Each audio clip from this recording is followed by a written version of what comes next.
Hola a todos, bienvenidos. El tema del que les voy a hablar es el papel de la realimentación en el aprendizaje.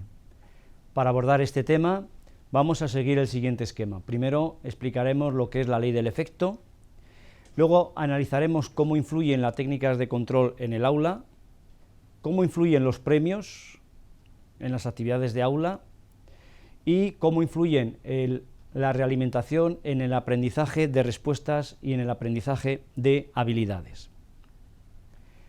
Bien, la primera parte es la ley del efecto o la teoría del refuerzo. La teoría de Thorndike, les voy a poner el experimento que este autor hizo, cogió y en una caja metió un gato y tenía que tirar, y al lado, fuera de la caja, había un plato de comida. Era un gato que tenía hambre.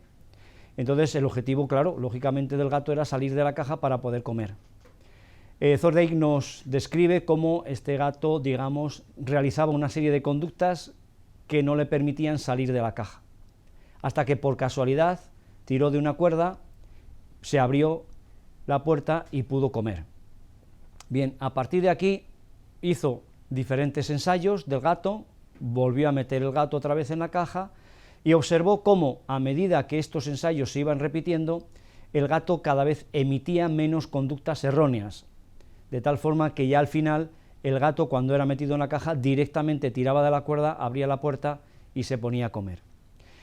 En definitiva, esto es una ley que seguro ustedes la conocen y que se aplica en las situaciones del aula.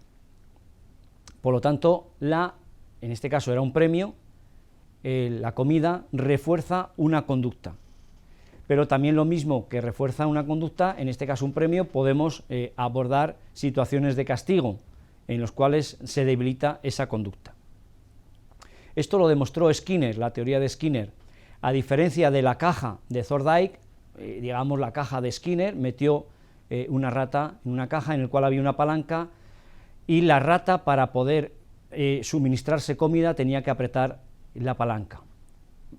A igual que le sucedió a Thorndike, Skinner observó cómo la rata hacía diferentes conductas hasta que por casualidad coge y aprieta la palanca y obtiene una bolita de comida. Entonces, a partir de aquí, Skinner define lo que es la teoría del refuerzo, cómo los refuerzos controlan la conducta. A medida que vamos poniendo, ahora ya, a diferencia de Thorndike, no hay que sacar a la rata de la jaula porque la rata ya está en la propia jaula, y lo que hace ahora la rata es emite únicamente la conducta de apretar la palanca para suministrar la conducta. Es decir, nosotros lo que hacemos es que ante un estímulo emitimos una respuesta. Si esa respuesta tiene una recompensa positiva, seguimos emitiendo esa respuesta. Ante un estímulo negativo, emitimos una respuesta. Si esa respuesta lo que hace es que esa aversión, ese estímulo negativo, se disminuya, seguimos emitiendo esa respuesta. Por lo tanto, hay una asociación entre estímulo y respuesta. Es lo que a ustedes les pongo ahí en esa transparencia: recompensa o castigo. El estímulo, la comida; la respuesta, apretar la palanca; el reforzador, proporcionar la comida. Por lo tanto, se presenta una recompensa. Sucesivamente se van reforzando estas conductas. El castigo, hay un estímulo, una descarga eléctrica; una respuesta, apretar una palanca; y hay un reforzador, que es eliminar la descarga. Por lo tanto, se retira el castigo. Esto, en definitiva, lo que nos pone de manifiesto es una serie de explicaciones de muchas de nuestras conductas, de cómo actuamos.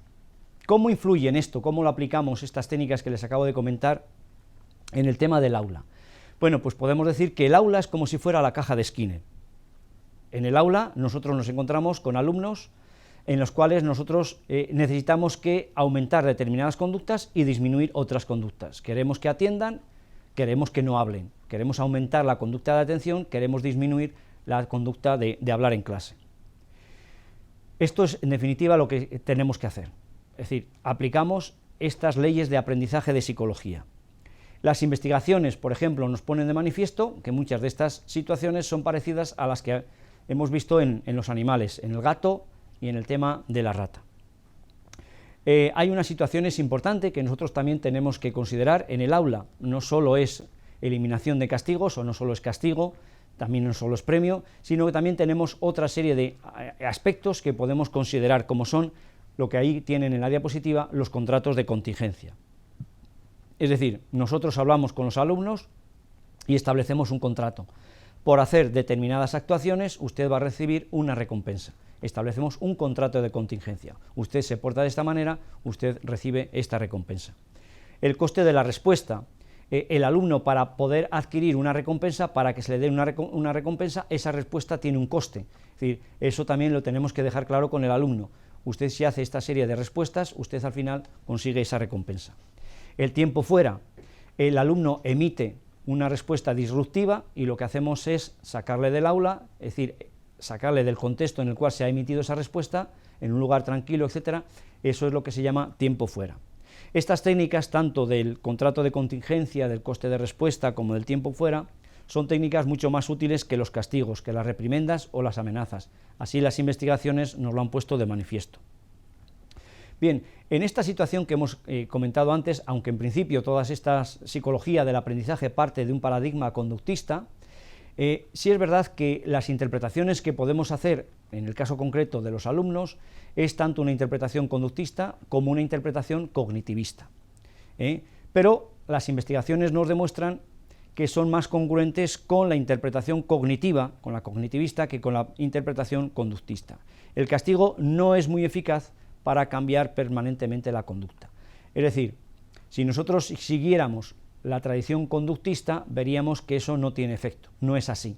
Sin embargo, si seguimos la interpretación cognitivista, lo que dice esta orientación es que lo que hace es el alumno interpreta que haciendo determinada conducta se sigue determinada acción. Por lo tanto, esto sería. Otro de los elementos que podemos estar trabajando con los alumnos en el aula es el tema de la economía de las fichas. Al alumno se le da una serie de fichas que los alumnos los pueden intercambiar por una serie de recompensas que les pueden ser favorables.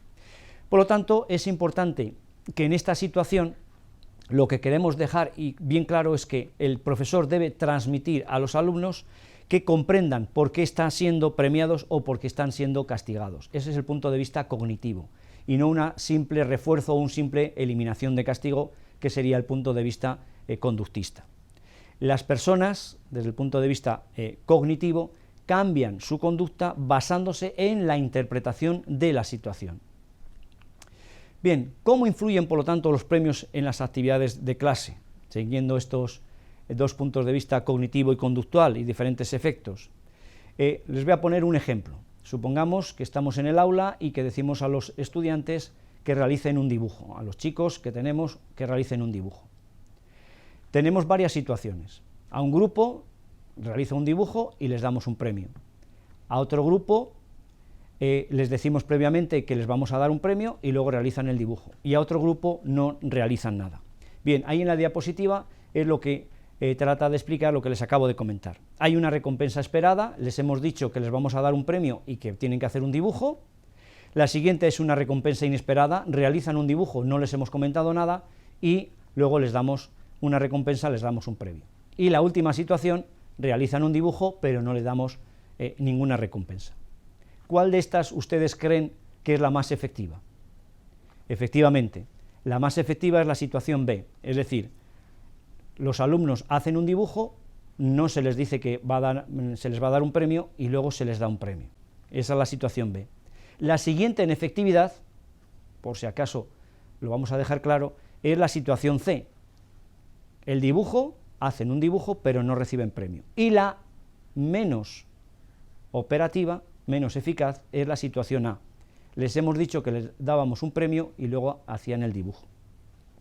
Por lo tanto, esto nos viene a decir que tenemos que tener mucho cuidado en el aula con entregar recompensas por conductas que ya resultan de por sí satisfactorias. Entendemos para los alumnos, supongamos que son alumnos de 8 o 9 años, entendemos que la conducta realizar un dibujo es satisfactorio para los alumnos. Entonces, en aquellas conductas que ya de por sí son satisfactorias, establecer una recompensa disminuye la motivación intrínseca, tienen menor efecto. Por lo tanto, importante, las recompensas no actúan sobre el aprendizaje, sino la interpretación que se hace de las mismas. Cuando el alumno hace un dibujo y le digo que le voy a dar un premio, la interpretación que hace es un dibujo que me van a dar un premio. Hay una interpretación de que yo tengo que hacer el dibujo para que me den un premio. Por lo tanto, no hay una motivación intrínseca y eso al final lo que hace es una menor efectividad. En este sentido, el profesor tiene la obligación de ayudar al alumno a interpretar las recompensas. En definitiva, la práctica por sí sola no promueve el aprendizaje. Y les voy a poner otro ejemplo.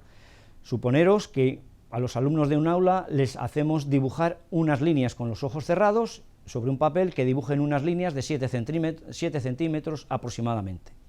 Y así se tiran un tiempo bastante considerable dibujando líneas. Esto es una investigación que se hizo. ¿Qué es lo que observamos? Que al final vemos cómo las líneas no se han aproximado a esos 7 centímetros. La siguiente situación: a esos alumnos les decimos que dibujen unas líneas, pero les hacemos un feedback, les hacemos realimentación. A un grupo les decimos sí o no, es decir, si están bien o si están mal, simplemente les recompensamos, pero a otro grupo les decimos si se acercan, si se aproximan o no a esos 7 centímetros que les habíamos pedido. ¿Cuáles son los resultados que obtenemos? Ahí lo tienen en la diapositiva. Aquellas investigaciones en las cuales la realimentación es como información, son mejores, se obtienen mejores rendimientos, es decir, vemos cómo al final del proceso de dibujar líneas, el alumno se aproxima mucho más a esas líneas de 7 centímetros cuando le damos información, que aquella otra situación en la cual el alumno le decíamos si estaba bien o si estaba mal. Por lo tanto, lo importante no es la recompensa en sí, la información en sí, sino la interpretación que el alumno hace de esa recompensa que les damos. ¿Qué consecuencias tiene esto para la instrucción? Pues muy claro, los alumnos deben ser informados sobre lo que están haciendo, frente a lo correcto e incorrecto. No se olviden del caso de las líneas. Y otra cosa importante es que la realimentación debe retirarse cuando el alumno ha automatizado ya ese aprendizaje. ¿Cómo influye la realimentación en el aprendizaje de las habilidades? Si consideramos el punto de vista conductista, lo que hacemos es incorporar respuestas específicas para un repertorio concreto, específico. Sin embargo, si consideramos el punto de vista cognitivo, lo que hacemos es que el alumno incorpore reglas o procedimientos a ese proceso de aprendizaje.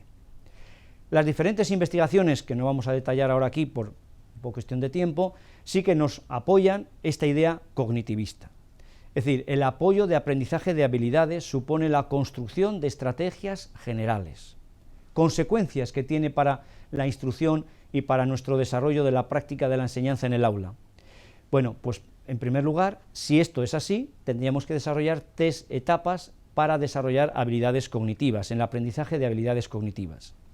La primera, una etapa cognitiva, en la cual se trabaja siguiendo las instrucciones, hay un conocimiento declarativo, le decimos al alumno lo que tiene que hacer. Hay una etapa asociativa, se realizan las tareas sin verbalizar cada paso de lo que tiene que hacer cada una de esas tareas, sería un conocimiento procedimental. Y hay una etapa autónoma, se realiza la actividad sin errores y sin prestar atención. Para que esto lo entiendan de una manera mucho más sencilla, póngase el ejemplo de conducir. Cuando aprendemos a conducir, nosotros pasamos por estas etapas. Una primera etapa cognitiva, aprendemos a conducir siguiendo las instrucciones, el profesor de la autoescuela nos dice cómo tenemos que conducir, qué tenemos que hacer, y nosotros vamos siguiendo lo que el profesor nos va diciendo. Pero llega un momento en que nosotros hacemos esas tareas sin verbalizar. Y, por último, realizamos esa tarea sin cometer errores y sin prestar atención. Es decir, llega un momento en que conducimos y a la vez escuchamos música, y aunque esté mal dicho, incluso podríamos hablar por teléfono, que no se puede hablar por teléfono. Pero bueno, para que vean ustedes el ejemplo, cómo hemos seguido con este ejemplo de conducir las diferentes etapas que les estoy poniendo para el desarrollo de habilidades cognitivas en el caso de los alumnos. Bueno, espero que les haya servido y que hayan sido de agrado esta lección sobre el papel de la realimentación en el aprendizaje. Muchas gracias por vuestra atención.